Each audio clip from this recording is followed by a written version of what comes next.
Well, thank you both for coming on the podcast. Why don't you introduce yourselves and tell us a little bit about the project before I start asking you a bunch of questions? Sure. I'm Mark Paulu. I own Farm to Fork 101, and currently we are under the process of starting the Eden Fresh Network over in the Tipperary Hill area.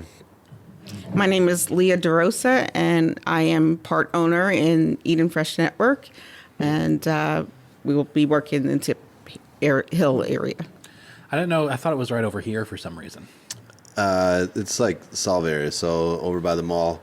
Okay. If you're coming out of the mall, you go down Hiawatha towards Tip Hill, and it's pretty much right in front of you. When you can't go any further, you either take a left and go to Burnderry, or take a right, go to the Strathmore Paint Building. Right. Okay. We're in It's the like Strathmore. right around the corner. Gotcha. For Poosie's Doghouse. I don't know if you've ever been there.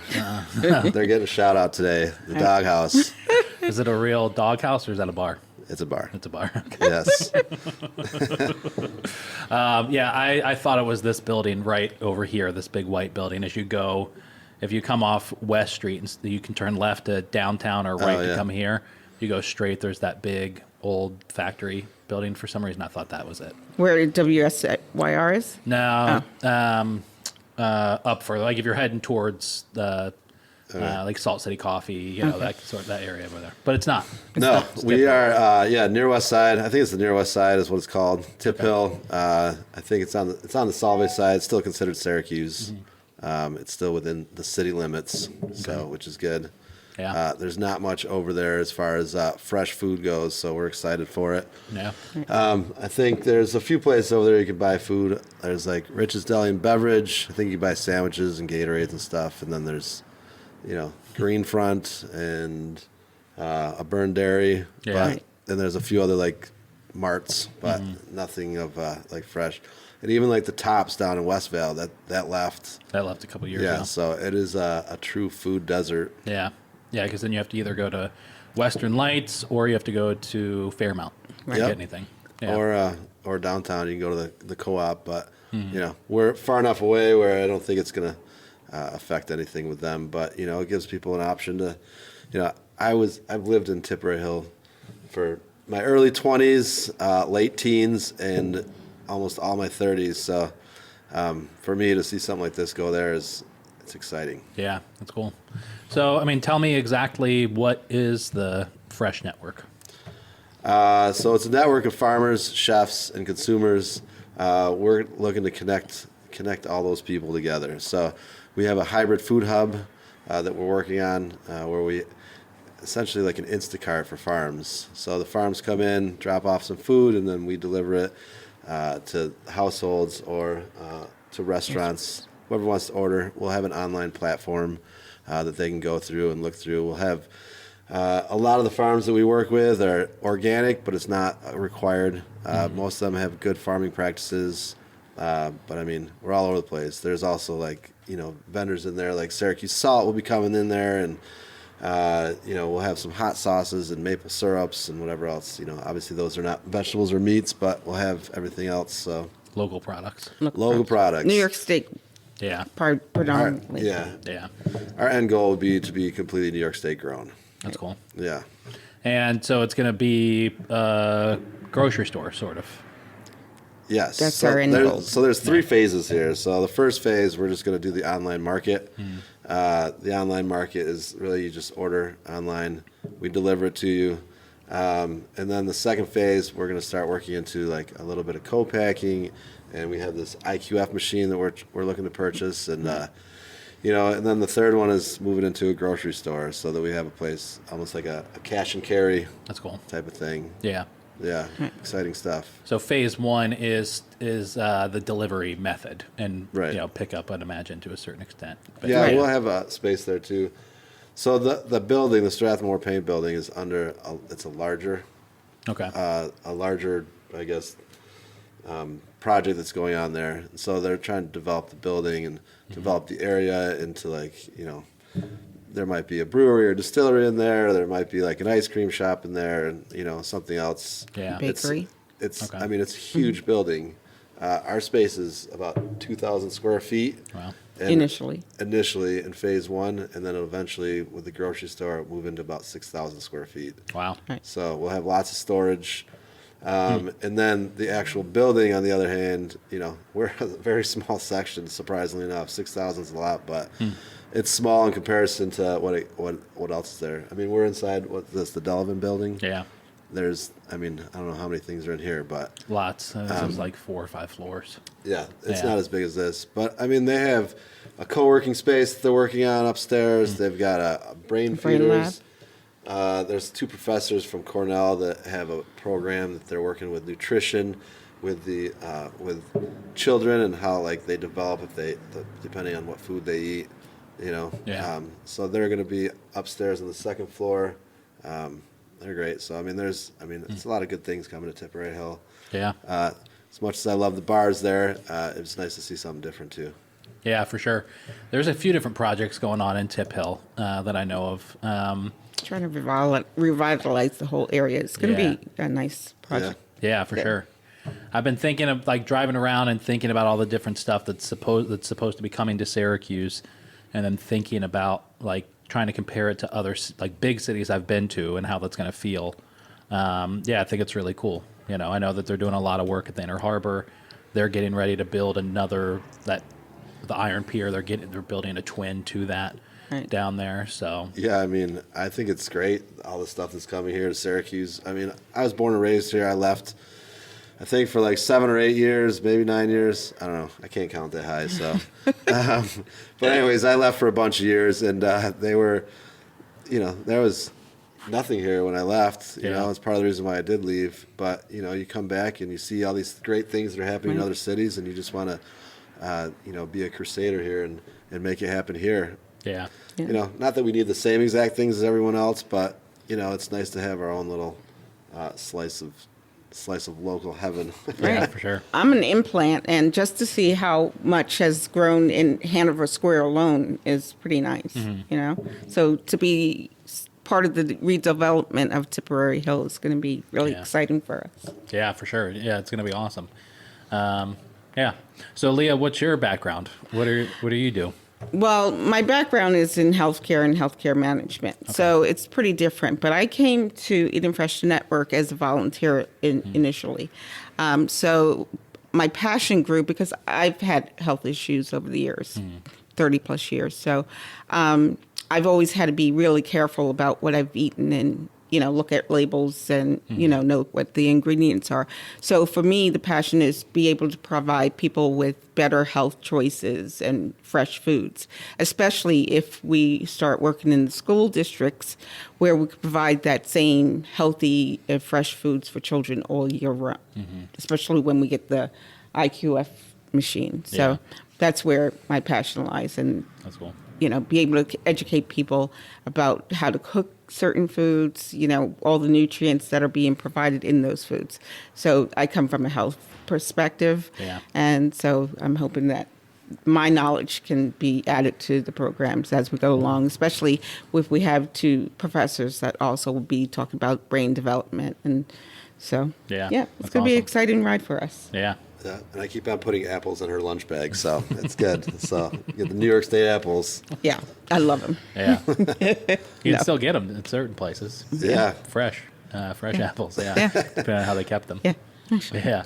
So now, where are you from originally? I'm born in New York City, but I was raised in Bermuda. Okay. So even though in Bermuda they imported most of the food, my parents still provided us with really healthy, balanced meals, especially, as I said, I was a sickly child. And so it's nice to be able to see that, we can provide that kind of service within the Eating Fresh Network for other people who are health conscious. And still, even those that aren't, we can educate them on how to become so. Yeah. It's really important to me. Yeah, that's cool. How long were you in Bermuda for? From the age of 7 until I left for college, but I still consider that my home. Yeah. So what do you think about the weather up here? Well, that little has been different, huh? challenging for me because I went to college in D.C., so Okay. it wasn't that bad down there. Yeah. But, it's rough. Yeah, for I mean, sure. my first winter here, the snow was up to my windows at my home, and I was like, "Oh my God, what did I do?" But I still love I have Syracuse. pictures of the sun around my house just to every once in a while get to see it.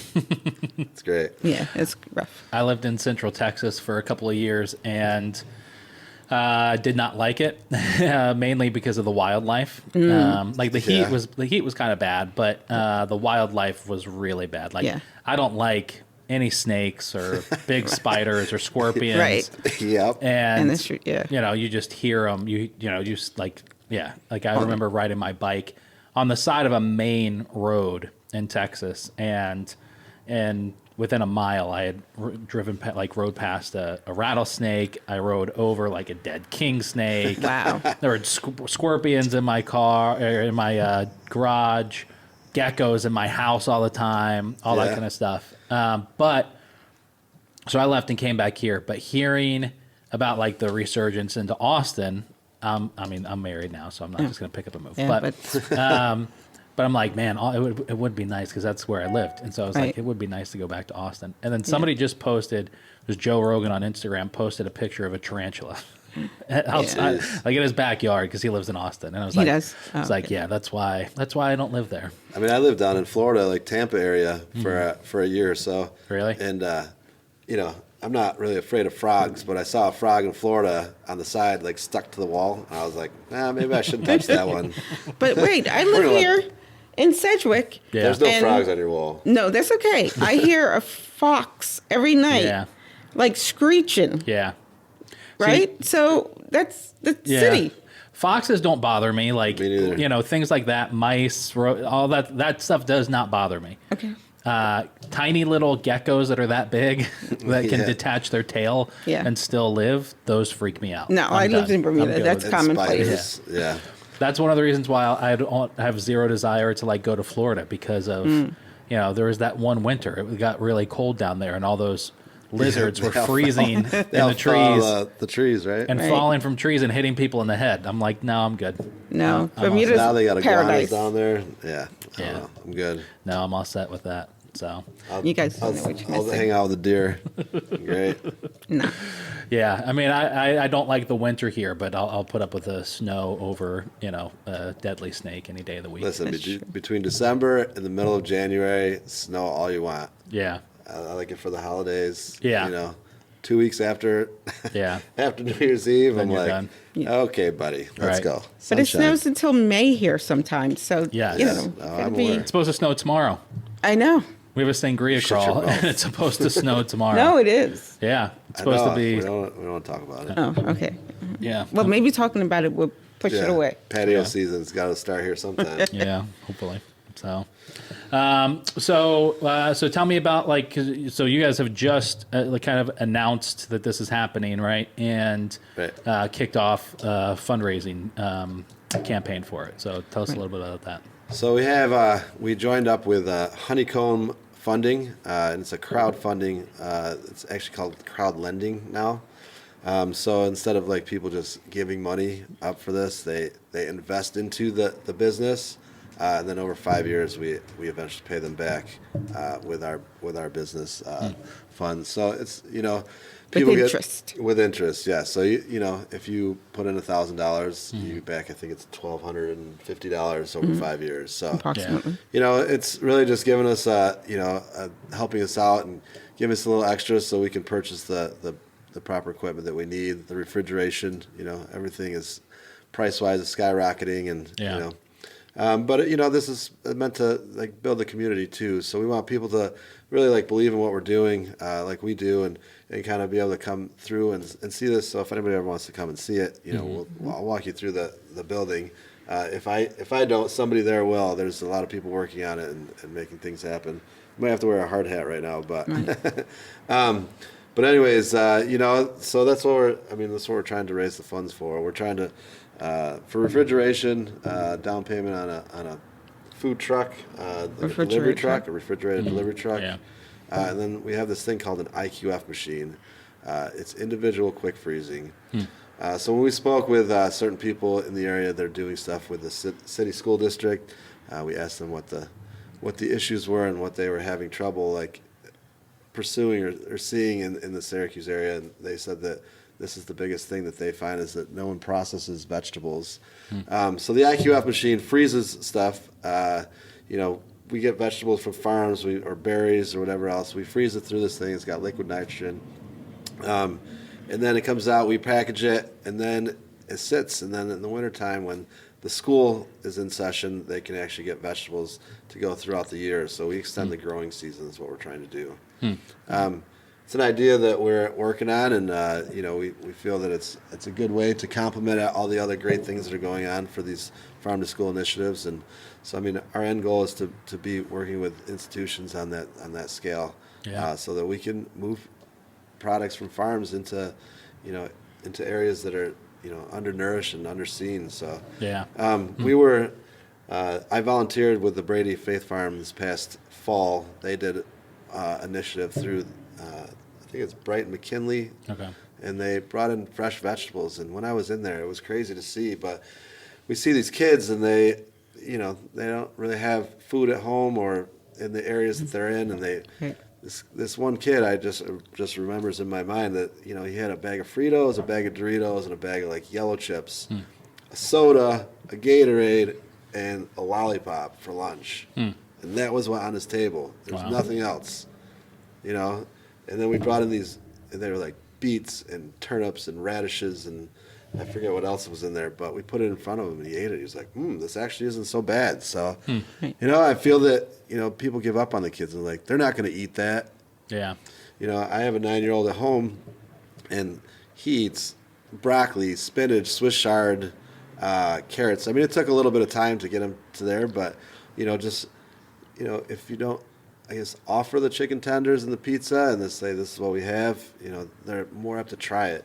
One of the rules we have at home is, if you get to pick out the vegetables that we're growing in the garden, then when we pick them, you have to at least try it. So we try. I mean, there's some weird stuff that I've tried too. So, and I'm like, all right, buddy, you sure you want to plant that? But and inside, when he helps me like cook or like cut up mushrooms and stuff like that, whatever he helps me cook, he has to at least try it and take a bite. And if I come to find out, he likes, more stuff than his mother. So, cool. I think it's great. And there's even certain things that I won't eat that he loves. So, How was that program with Brady Faith Farms in the school? Was that like, because like the thing I'm thinking about is, do the schools have the budget to be able to afford, produce like this on like large scales, or is it just like? They're already buying through other, means. Oh, it's just shifting what they spend all the money on. So instead of, going through the whatever they use now, it just kind of shifts it so that they can use the fresh local farms. But there's nobody in Syracuse that's really aggregating anything to get it there, at least not in scale. Yeah. But you have to work with a lot of different farms in order to make it happen. I mean, one farm is not going to be able to supply. How many students did they say they had? I forget what they said. Thousands of students like 3 to day. 5,000. Wow.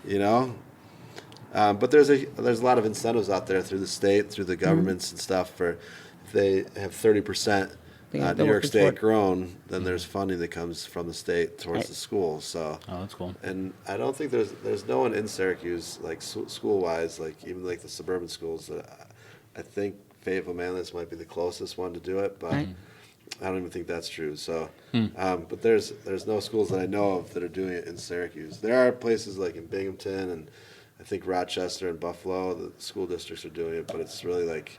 I mean, how many school districts are in Syracuse? 20 Numerous. school districts, and there's 0. There's probably 50 in Buffalo, and there's probably maybe like 2 that are doing it. So there's so much potential, and like the USDA grants and stuff, they're putting them out there now, and it's like, they're really pushing for the farm to school. So and I am too. Yeah. Right.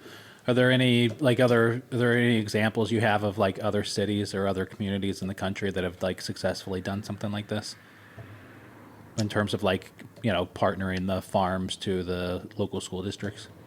Yeah, I mean, they're all over the place. I mean, if you look and Vermont, I mean, that's, they're years ahead of us. And Yeah, but Vermont's full of hippies, man. yeah, We maybe I need should them go down there. here. I know.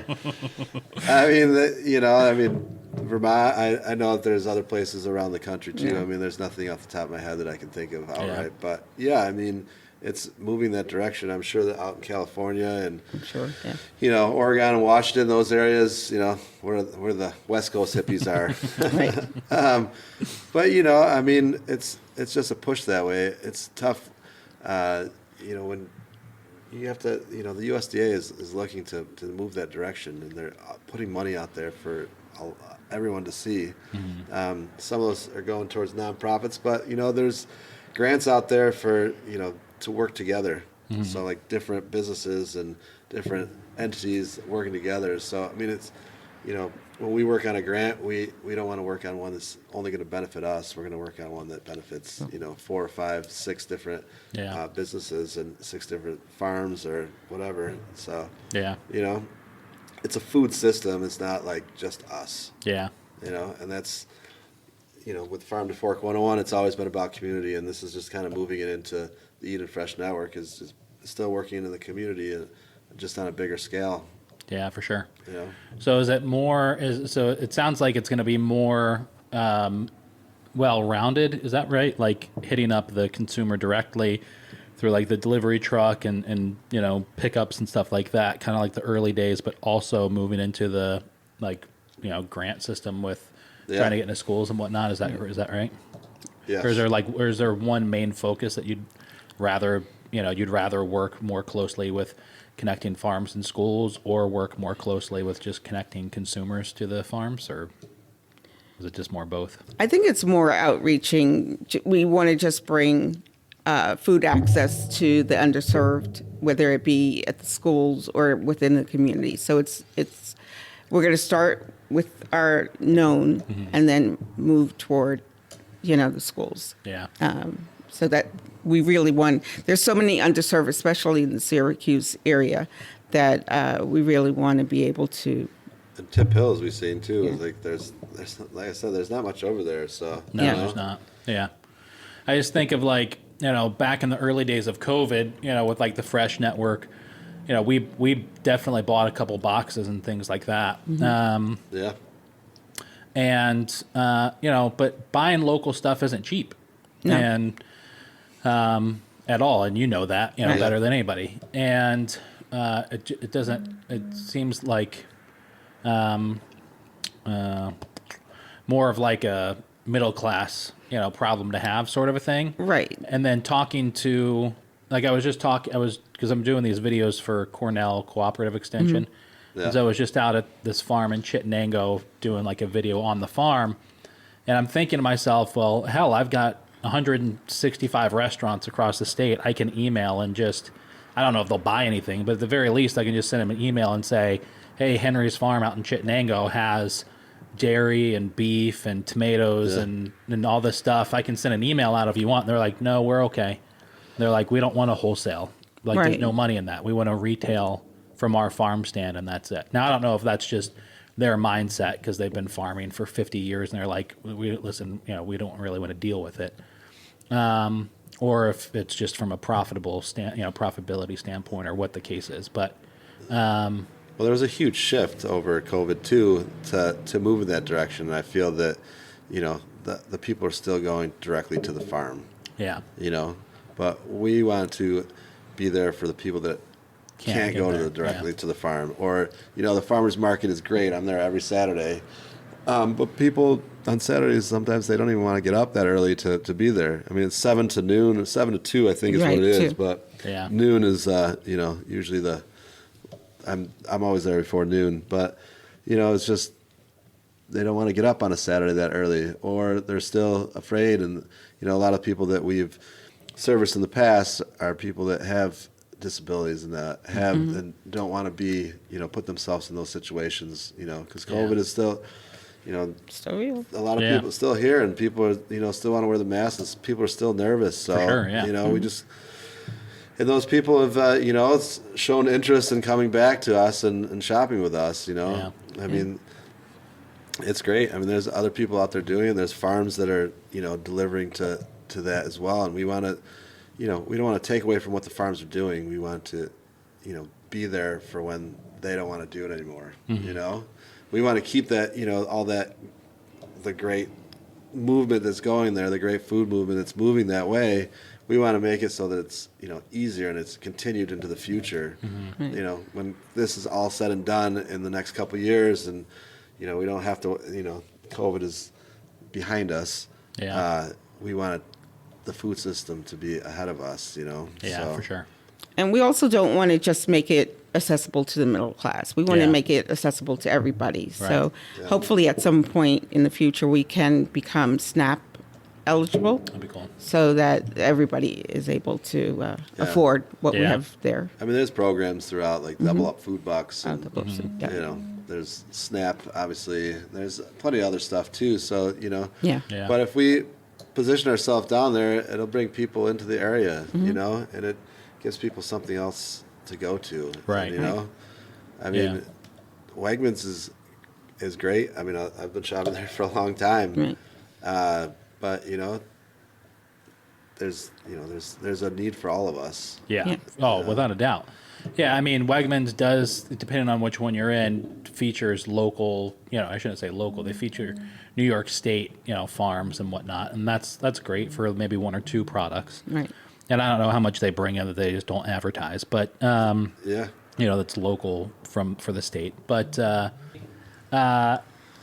it's back-breaking work. Like, I spent, I'm in there at night from like 4 o'clock until we close, just doing whatever. And so that could be, last night I was pickling onions and, putting our spice mix together to get the flour for the breading for the chicken and putting the stickers in the takeout boxes and answering customers, doing all that kind of stuff. Yeah. And I still have the easiest job, doing that. Yeah. These guys that are on the line, I mean, I was thinking about this last night too. Everybody that works there are smokers, but once that rush starts, there's no walking off the line for a quick smoke break. I mean, they literally take turns in the smallest gap. They will sprint out back. They gotta get it in. Nicotine. It's we talked about it before. It's there. They're so funny to watch. Yeah, I mean, I was the battered. I don't know if you're allowed to say it, but the batter bitch at Tully's a long time ago. Yeah, right. And how many tenders that Tully's gets? It's unbelievable how many. Yeah. But yeah. How is that 3-1 fried? It's great. I mean, it's really wild to be on this side of the industry. I mean, I thought that I was kind of on this side of the industry by just knowing so many owners and chefs and talking to them about it, but now going into a kitchen, and we're only open, 4 days a week, and now we're open for lunch and dinner. But do you find yourself cussing more? No, I don't find myself. I find myself being a lot more level-headed now because, like last Thursday, we're inside Limp Lizard, and so Limp Lizard had started to switch over their POS systems to the one that 3-1 Fried got, which is spot on. And so what had happened was a different Limp Lizard location who got their POS system first, the online ordering feature had accidentally been triggered for all locations. Oh, wow. So somebody could go to limplizzard.com and place an order for pickup, but the issue was no one was getting those. Nobody was getting those orders. So a customer would just walk into the restaurant and say, "Hey, I'm Bob. I'm here for my brisket platter," and they'd be like, "What are you talking about?" Right.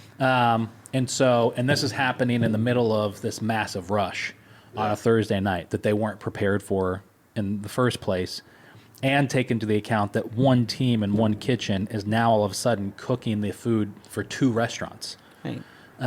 Which is just insane by itself. Yeah. So to add on top of that, they got like 10 orders for these online orders that they had no idea. Now customers are pissed and they're like, well, we don't even have that, so it was this whole thing. So Kevin, who's like the head guy out there, walked into the back from like the line to the prep kitchen, and he had this pair of dirty tongs, and instead of like running them over to the dish sink like he normally would, he like chucked them down there and looked at me and he was like, "Tell Nick turn the fucking online ordering off now. And I just kind of like gave him this look, and he like walked out and immediately walked back in. I'm sorry. Can you please call, tell him. Maybe a month ago, I'd have been like, what the, like I would have, been right there with him. But being there now, it would seem like these guys are on the line, like just getting killed, putting out this food. If I tried to step on the line and help them, I'd ruin it. And so I'm I like, don't think people realize like how stressful it is to be in a kitchen, especially when it's busy. You know, I mean, it's nuts. I've worked at many restaurants over the years.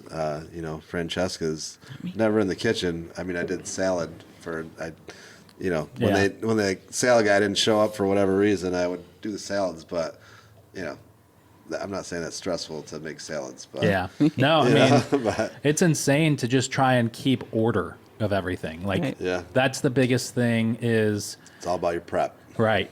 And just like trying to figure out the systems of, okay, this, like we just noticed that we got crushed and this was the one area that maybe we need to change so that way tomorrow it's just a little smoother. Yeah. Just the entire thing, honestly. And then to think that those, men and women are working on a line and they're not really getting, let's be honest, they're not getting paid a lot of money. I mean, we pay the guys well there, but well in the sense of they work as line cooks, Yeah. They're not making $100,000 a year with benefits and, all that kind of stuff. I mean, it's just crazy to think that there's people out there. I know this sounds like such a privileged thing, but it is a privileged thing. But it's amazing to think that there's people out there that work that job for 20 or 30 years, completely break their body down, and get no public thanks for it, if, very little, if any. And they don't even make really enough money. We have a guy there who, him and his girlfriend have 2 kids with a third on the way. Wow. According to, I think, MIT, that living wage for that family is like $64 an hour. They're not making that. And yet they show up, this kid shows up day in and day out. He's like coming up with ideas. He's busting his ass. He's trying to put out the best food that he possibly can for these people. Yeah. And that's amazing. Not even making enough money to, support a family of 3. It's nuts. Absolutely nuts. It is crazy. I mean, there's stories like that all over the place with the inside the restaurants, Yeah. I mean, I'm happy I made the plunge to the front of the house a long time ago. I'm not saying it makes it any easier, but financially it does. But, I mean, it's stressful in all realms there. I mean, whether you're a manager, that has to babysit all the employees, or if you're in front of the house dealing with customers, you ever watch that movie Waiting? Yeah. Yeah. This steak is not done. Yeah. I mean, can I get A1 for that? We had this guy who, and I feel like I'll make this connect to Farm to Fork 101 and the Eat Fresh Network in a minute. But we had a guy the week, like I think the second day we were open, order for takeout. All right, it'll be ready in 20 minutes. Showed up 45 minutes later. If you're eating pretty much anything hot in a takeout container that's sitting and waiting for you for 25 minutes, it's not going to be good. I don't really care what it is. Right. And so that was the case with his food. So he comes 25 minutes later, picks it up, goes home, eats it, but then decides to go on Facebook and tell everybody in the world, and not just like make a post and tag us and say it sucked, but then to go on to other Facebook groups. And if somebody said they had a great experience, he commented and said, really, because mine was terrible and here's why. And so, doing the thing you're supposed to do. Hey, I'm one of the owners. Comment on one of the owners. I'm so sorry. Let me know when you want to come in and we'll have a free, lunch or dinner for you and your girlfriend. And so, of course, he's like, wants it at the most inopportune time. He wants it in the middle of like a busy lunch rush. And, he comes in and he gets the food. And 3 hours later, after he picked up, sends me a text that says, we just finished our food. To 3 hours later. And everything was delicious. It was amazing. And, I'm just like, holy cow, dude. If you like, but he had already gone on and made 20 comments bashing it. I'm just thinking, if the consumer knew, now granted, they don't need to necessarily know. Right. Yeah. Transparency in some of these cases, like, that's your problem, not mine. But if they really knew all the blood, sweat, and tears and everything that goes into what these people are doing Right. and how little they make, it's crazy. Now, so to tie it into what you do, Yeah. I feel like you've been trying to do that with, when it comes to local agriculture and educating consumers on, hey, here's what farms really have to deal with, Yeah, I mean, to tie it all in, I mean, like, working with the farms, people that get to meet the farmer in one way or shape or form, when they meet the farmer, they are, make that connection. Most farmers are the nicest people out there. Yeah. There's ones that, they would give the shirt off their back when they're sitting in the rain and I'm in a dry area, So, I mean, to meet them and that kind of stuff. And we just want to put faces to the people that are doing that with the food. And even with the Eating Fresh Network, we want to, connect as much as we can. I mean, obviously we can't connect everybody, but we want to just change people's mentality. We want it to be so that, less processing of the food and you get to eat the stuff and meet it. I mean, if you get a box of Kraft macaroni and cheese, first of all, it's terrible. Right. But secondly, you don't know, where any of that stuff comes from. You're not going to meet Mr. Kraft or whoever it is that makes it. Right. But you go down to any of the restaurants and get some macaroni and cheese. You meet that chef or meet that farmer that makes the cheese. Yeah. I mean, it gives it all that much more. I mean, I'm not saying it's going to make your food tastes better, but for me it does. Right. Yeah. I know a lot of good chefs though, so You're a lot of fortunate. good farmers too. So Yeah. So I know you all aren't heading up the renovation of this building and the whole development and everything, but from what you kind of described on the phone call to me, it kind of sounds like our version of an Eataly. Is that kind of correct? that's a big statement there. Yeah. I said our version. Yeah. Our version, Syracuse Eataly. We just got the EA part. That's it. Or just the EAT. Right. Eat. You can go there and eat, and I'll make you a chicken parm. So. Have you ever been to St. Lawrence Market in Toronto? No, I haven't. Okay. What's the other one? Oxbow in California? Yeah, I mean, No, I haven't. Oh, okay. I'm trying have you ever been to these? There's 7 places I'm you've sorry, never been excuse to. me. Do you have been there one Right? too? Well, maybe like a little Eataly, but with fresh local products and I mean, I don't want to vendor. say it's like Eataly at all, because Yeah, I mean, you 'cause can go it's in not. there and Right. it's going to be a lot of different vendors in there. So I'm sure that at some point in time there's going to be a place to go get coffee in there, and Right. at some place in time there's going to be a place to go get a beer in there, and another Yeah. place is a place to get some food, and we want to be able so you can go in there and get some fresh vegetables. Maybe a butcher. I mean- And then you'll be able to talk to these people and connect Yeah. with them and know where the food came from and ask, what's in your meat? Do you put any hormones? You'll be able Yeah. to know that there's nothing like that in there. If we can make it like Italy and have some guy that's in there making mozzarella from scratch in front of everybody, That I would be mean, wonderful. Yeah, Right. I mean, if you know anybody that wants to come in and make some cheese, we got a spot for you. Right. But I mean, that's not what we're striving for. That's- It would be awesome if that's the end product here. Yeah. Those are pipe dreams, I think. But yeah, I mean, if it goes that way, I'm all for it. Yeah. Do I see it going that way? Yeah. Hey, I don't know. that's whatever. part of our crowd investing platform. Yeah. Yeah. Who is the person that's in charge running up the development for that? Do you know? For the I building? think it's Gear Block is what the name of it is. His name is Scott Dumas. I think I'm saying that right. So, Yeah. Yes, Scott I think Dumas. it's pronounced dumbass. Remember that commercial? No, Scott's No. wonderful. But do you remember that No. commercial? What was Yeah. that commercial? Was that a I paint know company? none of what you talk about. That is a commercial. I forget from what the company was from. Yeah, I remember it. But Scott Dumas is the developer on the project. Okay, yeah. Yeah, he's good. He's pretty good. He's got a lot of influence around people that are over in that area. So, Yeah. when I say influence, I mean, he knows a lot of people that want this project to go forward. So, Yeah. you know. Now, is the Fresh Network still operating now if somebody wanted to, get local produce delivered or picked up or anything? Listen, if a restaurant calls me up and says, "Hey, I'm looking for this," I'll go out and find it for them. But we don't have a platform as of right now to working on order it. through. Yeah. It's just in a holding pattern right now. So, we were waiting on permits for the building. We don't have refrigeration in there as of yet. So, Yeah. for us, we have no place to store it. We do have some places that we're going to be working with that should be able to hold it until we have our space up and running. By the end of May, I see it being the time that they can find the products and stuff. So Yeah. there's just a lot of onboarding and That's cool. and getting it back up and running and Yeah.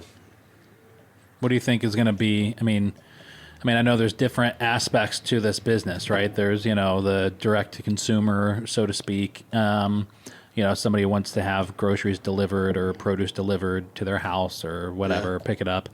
There's the wholesale to restaurants, and then there's the school, programs. So what do you think is like, I'd imagine like the direct to consumer and probably the wholesale to restaurants is like the first thing to kind of pop off. Is that right? Yeah, I mean, we have the online platform that we should be opening up soon. So that's where we want to first start off, getting back into it and just kind of easily flowing back into where we were at before.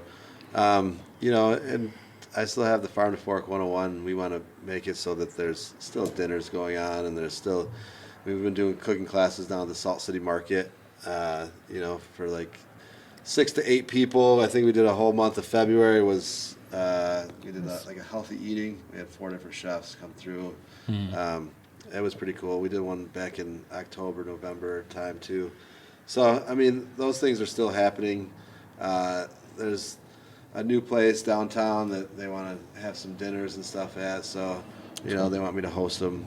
So, I mean, we'll still be out there. There'll still be ways to like connect with us without like ordering food for home. Yeah. But we just don't want to come out and be like, yeah, we'll bring you your food, and then not be able to like. Yeah, for sure. I don't want to bring in some lettuces and have it sitting on the floor of an empty warehouse that's under construction, and then be like, here's. No, thank you. This. Yeah. This lettuce and wood chips is delicious. So what is the plan for? I mean, is there like a projected open date or kind of launch date for the first wave? The end of May. Really? Yeah. Holy cow. June. I guess June 1st would be ideally. Wow, that's wild. That's fast. Yeah. I thought we were talking about like next year or something. Oh no. No. We're ready. Yeah. Yeah, I mean, we have all the everything in place to move forward. We're just waiting on the last few little things. So That's awesome. Yeah. Yeah. But we talked about it earlier. There's 3 phases. So the first phase, Right. just the delivery, would be starting in the end of May, June. Yeah. And then as we move forward, and there's a commissary kitchen and what else, co-packing and whatever else that'll be. Yeah. Like a year from now, and Yeah. And as then we the move to the grocery grocery store, it'll be 2 years from now. So That'll be cool. yeah, I mean, if we can move faster, that would be awesome. But Yeah. yeah, All right. So how can people get involved with the funding portion of it, or how can they get connected to what you're doing when it does open? So there's a few different ways. If you go online to our website, EdenFreshNetworkCNY.com, there's different ways on there. There's a video of the 2 of us and a few other people talking about it. We're actually inside the Strathmore Paint Building, Cool. and we went down to Brady Farm, and they did some videos down there. Awesome. You can go to that website. You can go to farmtofork101.com. If you just send me an email at mark@farmtofork101.com, we'll send you a link. Reach out. I mean, you have all the information I sent to you as well. Yeah. So people that want to do it, and if you just drive by the Strathmore Paint Building and knock on the window, they might let you in. They'll be like, "What are you doing here? Get out of here!" But That's funny. but yeah, I mean, those are the ways to get involved. And it's just remember, it's not a donation; it is an investment. We will pay you back. The minimum is $100, and the max is $150,000. So if anyone with $150,000 is listening, Right. We'd love to have Anywhere you invest. between 100 and 150, we'll take it. Yeah. And we'll pay it back. But yeah, I mean, we have, we're 15% of the way in investments That's awesome. right now towards our minimum goal. Our minimum goal is $50,000. So, Okay. and our max is $150,000. So, Yeah. The quick freezing machine is a very expensive machine. Yeah, I Right. bet. Yeah. Yes. Liquid nitrogen, a whole bunch of, a lot of trinkets in that one. Yeah. Right. But I mean, we've got other things that we're working on too, and some of this money that we're raising, as far as that, will go towards a match for a USDA grant for the Farm to School initiative that we. That's cool. It's a local food promotions program through the USDA. Which will not only benefit us, but there's 5 or 6 other businesses that'll benefit as well. Yeah, that's cool. Well, Mark, Leah, thank you both for coming on the podcast. Thank you, you sir. for having Appreciate it. us. Yeah. appreciate And for everybody listening and watching, we'll put all the information on links and everything in the show notes and on the website. So if you want to get involved or get connected or contribute, you can find everything there.